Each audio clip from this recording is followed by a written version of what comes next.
Congressman Krishnamoorthi joins us now. He serves on the House Intelligence Committee and a select committee on China. Congressman, thank you so much for your time this evening.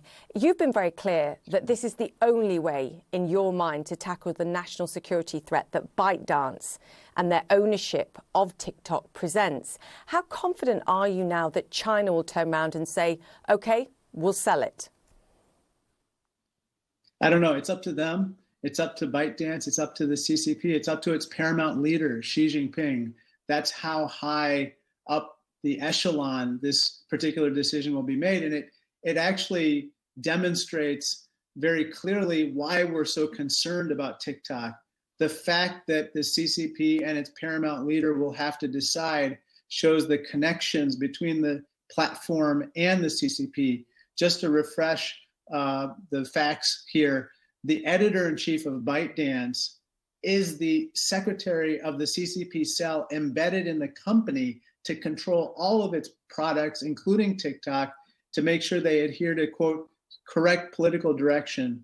And so that, along with other issues concerning the platform, is what drove 360 members of the House to vote for passage of the bill, and it's getting considered in the Senate right now. The problem that you've got is that for all users of social media, there's a willing exchange. The use of the social media platform versus effectively giving up their data. That's the deal. Would you agree it's now in the Communist Party in China's interest just to sit on this, refuse to sell, and watch TikTok users and millions of small businesses that rely on the platform too show their frustration at congressmen like you and at the Biden administration for putting what is something that they love at risk and threatening to take it away from them? They might try that. But you have to recognize that the Chinese economy right now is tanking, and they are very, very much looking to get foreign investors to come into the country and help to shore up the economy. So at the same time they're doing that, do they want to send a message to foreign investors who aspire to be as successful as investors in ByteDance, that their investment could be zeroed out or nationalized for political purposes? I think it would send those investors packing, thus hurting the economy more. Now, with regard to your other point, with regard to political pressure on folks like me and others, they actually launched an influence campaign, TikTok did, on the very day of consideration of our bill in the Committee of Jurisdiction called the House Energy and Commerce Committee.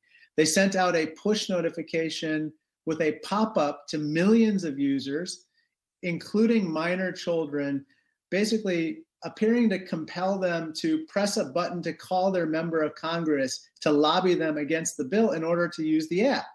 That infuriated lawmakers. Why?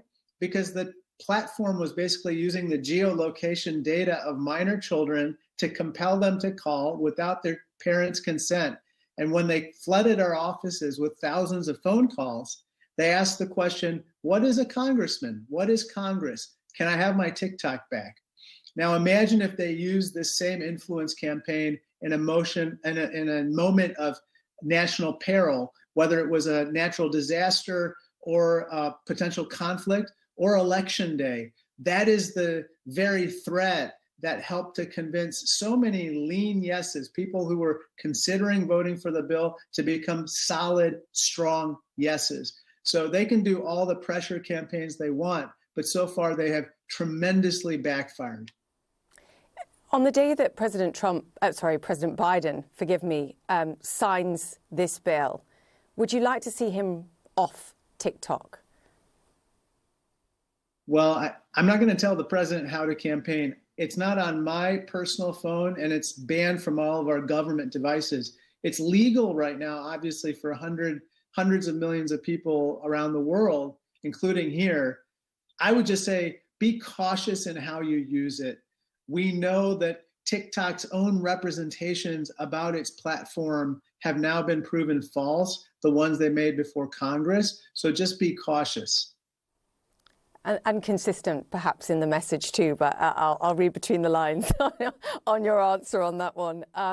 Let's broaden this out, because this obviously was part of and is a part of a broader package of House-approved aid so far for Ukraine, for Israel, for Taiwan, of course, and others in the Indo-Pacific. One senior senator, Bernie Sanders, came out today and called on the Senate to vote to strip offensive military aid to Israel as a result. And if we look across the country, there are voters, Democrats in particular, that are very conscious and aware of what's taking place in Gaza, and I think perhaps would have some sympathy for this. Fine, you can have aid, you don't get weaponry. Congressman, where do you stand on that? I supported the package in the House, and I suspect that it's going to pass with tremendous support in the Senate right now. As you know, it's going as one package. I don't know how the Senate will consider amendments, but you know, however their process is, it will unfold. But I suspect the whole package will get voted favorably out of the Senate by tomorrow night. Would you be in favor of restrictions, though, on weaponry to Israel? Yes, and there are restrictions right now on this weaponry. Well, the White House very much clarified in something called National Security Memorandum 20. It's also known as NSM 20. The restrictions that will be on this aid and any other arms transfers to Israel or any other country, they have to comply with humanitarian law. So in other words, there can't be blockage of massive humanitarian aid now or into the future. And after the World Food Kitchen incident, we have to absolutely make sure that. The other thing is, it has to comply with the rules of war. And so we are waiting for those certifications, of course, from the White House by May 8th.